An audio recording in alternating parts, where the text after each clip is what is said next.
Aujourd'hui, on parle des bandits à cravate. Je trouve ça un peu ironique que ça vienne de nous. OK, si tous les bandits à cravate portent des cravates, tous ceux qui portent des cravates ne sont pas des bandits, ça suffit, les amalgames. Part le générique.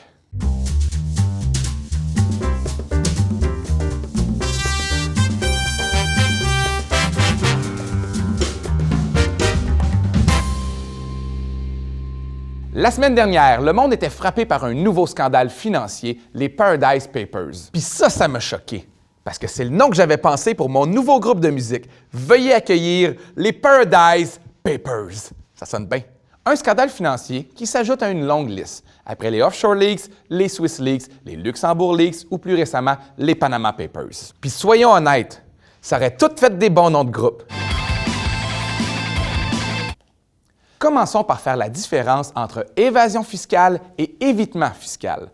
L'évasion fiscale consiste à ne pas déclarer des revenus afin de ne pas payer d'impôts sur ces revenus et ça concerne plus souvent les individus.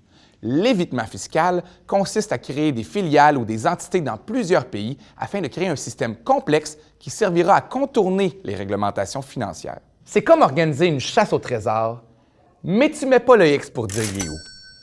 Soulignons que si le premier est illégal, le deuxième ne l'est pas toujours. Effectivement, il est possible de faire de l'évitement fiscal en respectant les lois. Ça s'appelle de l'optimisation fiscale. Et pour te donner une idée, ça s'enseigne même à l'université. Wow!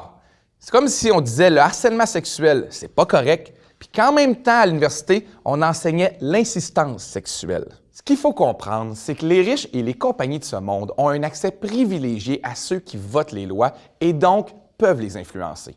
OK, si je comprends bien, étape 1, tu crées en douce des lois qui permettent l'évitement fiscal. Étape 2, tu dis « j'ai rien fait de mal, je respecte les lois ». Je reprendrai d'ailleurs les mots du député du NPD Alexandre Boulris. Si voler un magasin était légal, mettre plus de policiers devant la porte ne changerait strictement rien. Wow! Je suis jaloux de sa comparaison. Tu sais qu'il anime aussi des soirées de quiz sur les paradis fiscaux? Ah, là tu vois, je suis moins jaloux. Mais la question, c'est quoi un paradis fiscal?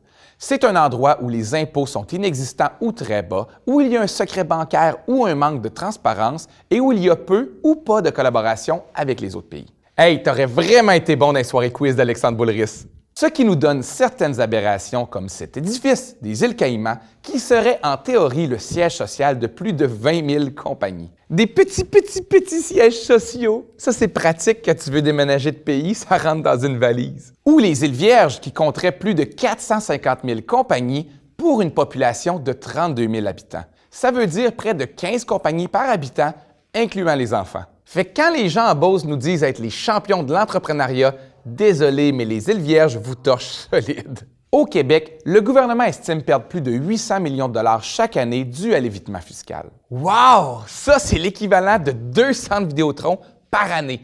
Imagine de quoi aura l'air le Québec.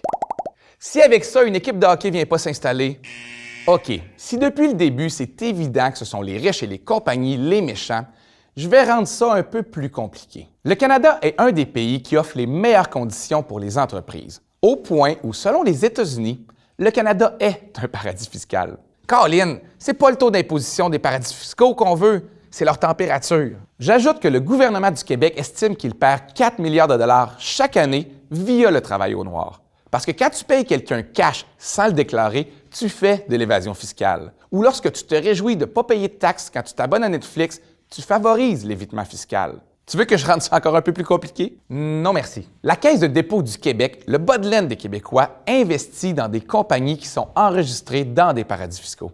Puis t'en veux-tu une autre? Sérieusement, non.